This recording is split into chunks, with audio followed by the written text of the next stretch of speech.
Hello student. MCQ series के chapter number 4 best अर्थशास्त्र पूर्ण अर्थव्यवस्था की स्थिति में फर्म का सिद्धांत टॉप 20 एमसीक्यूज़ लेकर आया हूँ आपके लिए चैप्टर नंबर 4 से। मेरे पिछले 3 वीडियो आपने देखा इस सीरीज़ का एमसीक्यू सीरीज़ का, और चौथा वीडियो है चैप्टर नंबर 4 से। चैनल को सब्सक्राइब कर लीजिएगा और पूरी वीडियो को ज़रूर देखिएगा अगर आपको मोस्ट इंपॉर्टेंट क्वेश्चन जानने हैं तो। चलिए क्वेश्चन का सिलसिला शुरू करते हैं बिना किसी बकवास करते हुए, बिना किसी गॉसिप के। पहला क्वेश्चन है, जब किसी वस्तु की बेची गई प्रत्येक इकाई की कीमत समान होती है तो वस्तु की औसत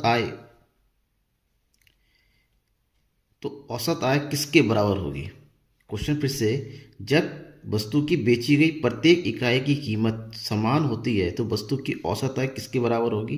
कीमत से कम होती है, कीमत के बराबर होती है, कीमत से अधिक होती है, या उपरोक्त में से कोई नहीं। तो ध्यान में रखिएगा, यहाँ पर एक चीज़ है कि वस्तु की प्रत्येक बेची गई मात्रा और इकाई की कीमत समान होती है तो औसत आय हमेशा उस वस्तु की कीमत के बराबर होती है कि option number B is right. Question number 2, किस बाजार में एआर वक्र एक्स अक्ष के समानांतर होती है। यानी कि अगर वक्र बनाया जाए कुछ इस तरह से तो ये हो गया एक्स एक्स, तो एआर जो है इस प्रकार से होगा।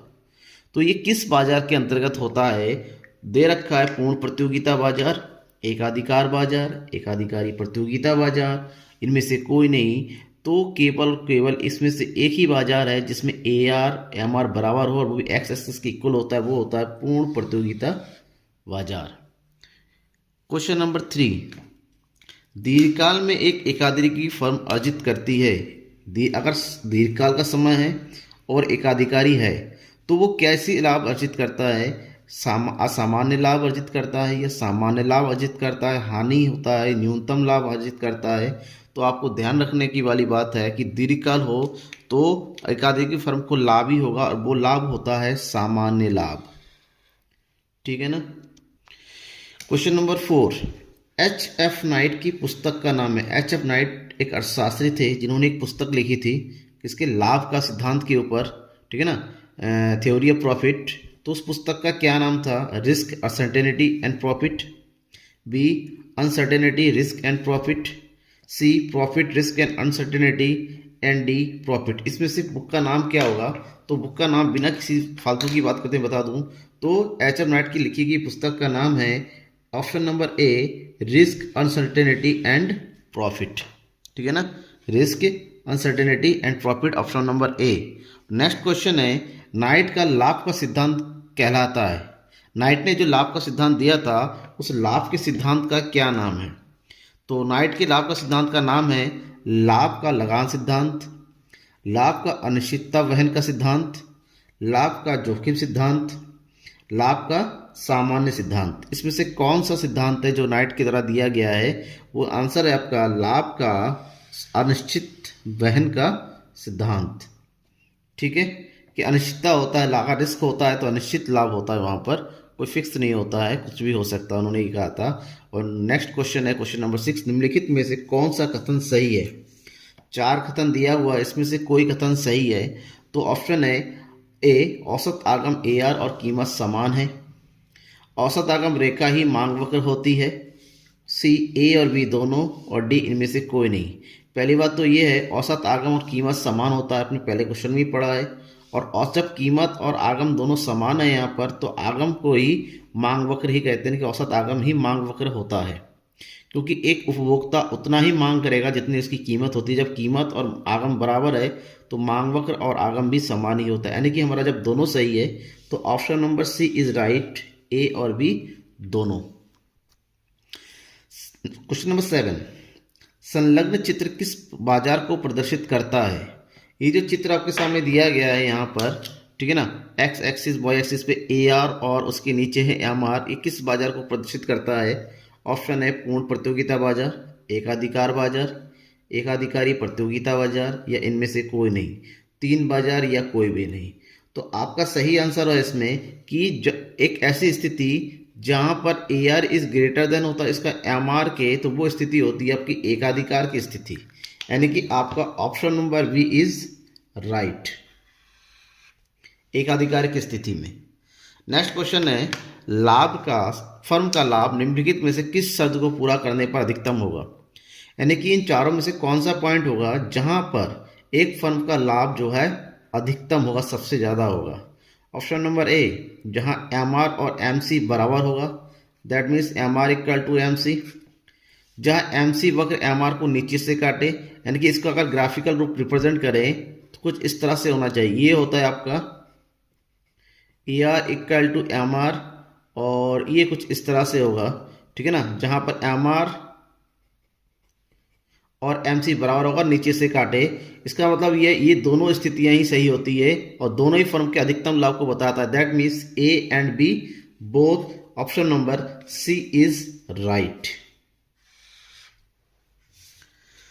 क्वेश्चन नंबर 9, निम्नलिखित में से किस बाजार दशा में सीमांत आगम एम आर शून्य अथवा ऋणात्मक हो सकता है?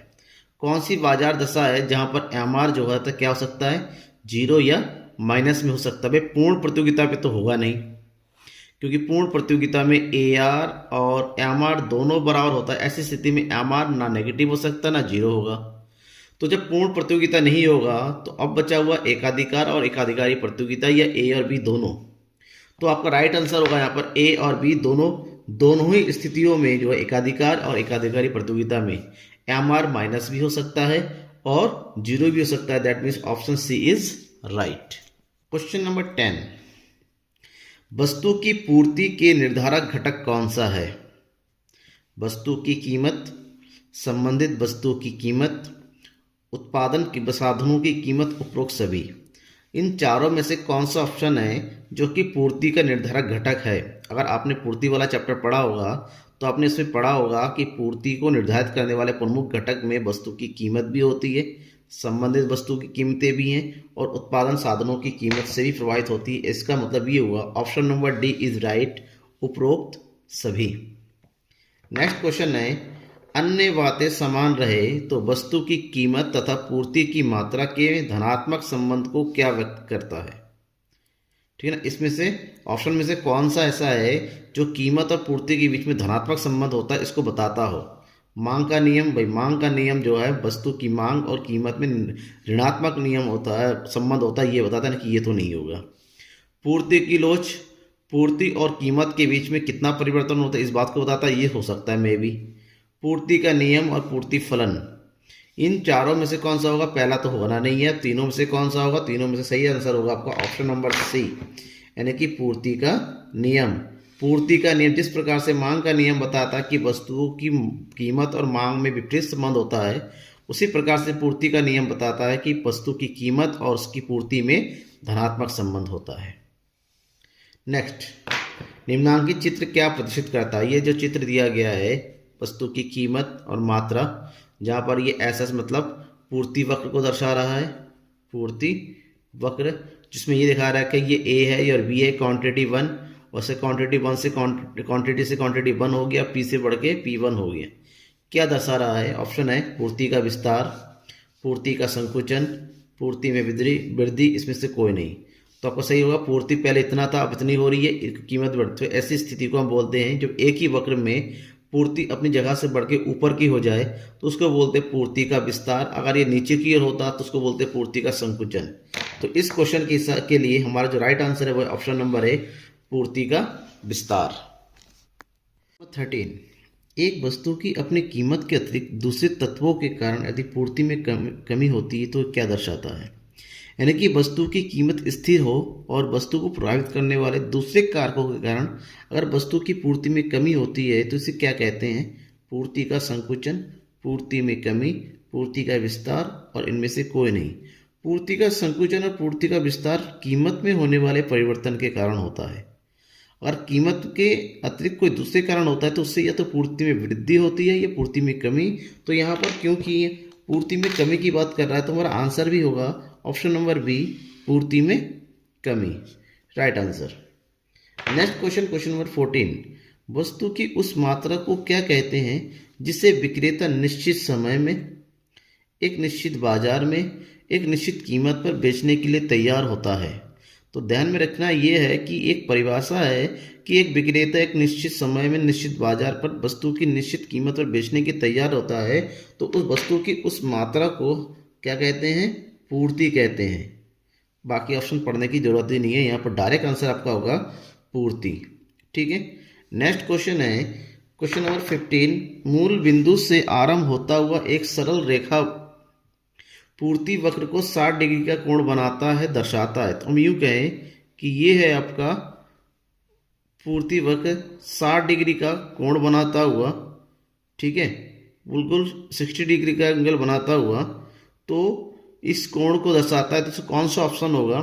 ES equal to 0, ES equal to 1, ES is greater than 1 and ES is smaller than 1।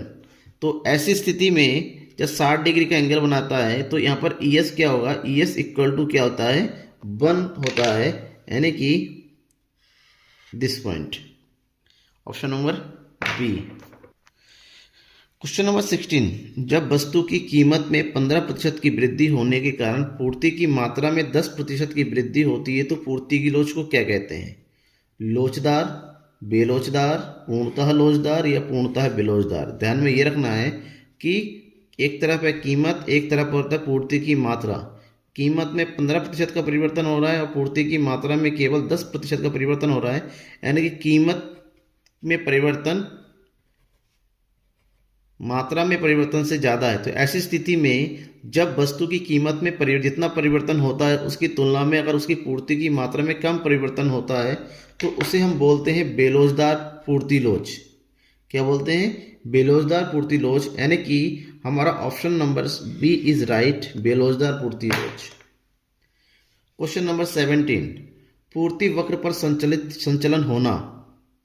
पूर्ति वक्र पर संचलन होना, यानी कि अगर ये पूर्ति वक्र है आपका तो पूर्ति वक्र में संचलन होने का मतलब होता है या फिर ऊपर की ओर या फिर नीचे की ओर अपनी जगह पर ही ऊपर नीचे होना। किस वस्तु की अपनी कीमत में वृद्धि के कारण होता है, वस्तु की अपनी कीमत में कमी के कारण होता है, वस्तु की अपनी कीमत के अतिरिक्त अन्य तत्वों के कारण होता है, या ए और बी दोनों के कारण। तो मैंने पहले ही आपको बता रखा है कि पूर्ति वक्र में एक ही वक्र में ऊपर और नीचे अगर संचलन होता है वो केवल और केवल अपनी कीमत के आधार पर होता है, चाहे ऊपर की ओर जाए चाहे नीचे की ओर। ऊपर की ओर जाने को विस्तार बोलते हैं, नीचे के जाने को संकुचन बोलते हैं। यानी कि इस क्वेश्चन में आपका जो राइट आंसर होगा वो है ऑप्शन नंबर डी, ए और बी दोनों, क्योंकि ये दोनों ही स्थितियां आपकी पूर्ति वक्र में संचलन करने की है। Next question. एक्स अक्ष के से आरंभ होता हुआ ऊपर की ओर ढलान वाला सरल रेखा पूर्ति वक्र क्या दर्शाता है? एक्स अक्ष से आरंभ होता हुआ ऊपर की ओर ढलान वाला सरल, ठीक है ना। अगर आपका ये है और ऊपर की ओर जाता हुआ हो समान ढलान वाला, तो क्या बोलेंगे? पूर्ति की लोच 0 के बराबर है, पूर्ति की लोच 1 के बराबर है, पूर्ति की लोच 1 से अधिक है, पूर्ति की लोच 1 से कम है। अगर 1 के ढलान वाला यानी कि नीचे की ओर ढलान वाला होता है इस तरीके से, ध्यान में रखना इस स्थिति में हमारा जो पूर्ति लोच होता है वो 1 से कम होता है, ठीक है ना। That is option number D is our right answer. 19। निम्नांकित चित्र क्या प्रदर्शित करता है? ये जो चित्र है क्या प्रदर्शित कर रहा है? इस चित्र में ध्यान में रखिएगा, ये दे रखा है मात्रा, कीमत, ये हो गया पूर्ति वक्र जो सीधा खड़ा है, ठीक है ना। लोचदार पूर्ति है, पूर्णतः बेलोचदार पूर्ति है, पूर्णतः लोचदार पूर्ति है, बेलोचदार पूर्ति है। अब यहाँ पर देखने से बताइए कीमत में परिवर्तन को दर्शा रहा है किंतु मांग अपनी जगह पर स्थिर है। जब कीमत में परिवर्तन होने के बावजूद मांग में कोई परिवर्तन नहीं होता है, ऐसी स्थिति को हम पूर्णतः बेलोचदार पूर्ति कहते हैं। That means option B is our right answer. And last question. निम्न में कौन सा जोड़ा सही है? कौन सा जोड़ा सही है? पूर्णतः लोचदार पूर्ति ES इक्वल टू इन्फिनेटिव, अधिक लोचदार पूर्ति ES इज स्मॉलर देन 1, पूर्णतः बेलोचदार पूर्ति ES इज इक्वल टू 1। उपरोक्त सभी सारे ही सही है। तो ध्यान में रखना ऐसी सिचुएशन में जहां पर पूर्णतः लोचदार को हम ES इक्वल टू इन्फिनेटिव बोलते हैं, बिल्कुल सही है। ES इज ग्रेटर देन 1 को अधिक लोचदार पूर्ति कहते हैं, ये भी सही है। ES इज इक्वल टू 1 पूर्णतः बेलोचदार पूर्ति कहते हैं, ये भी सही है। जब तीनों ही सही है इसका मतलब राइट आंसर है हमारा ऑप्शन नंबर डी, उपरोक्त सभी। थैंक यू पूरी वीडियो देखने के लिए। ठीक है ना, बने रहिए मेरे साथ और वेट कीजिएगा नेक्स्ट वीडियो का।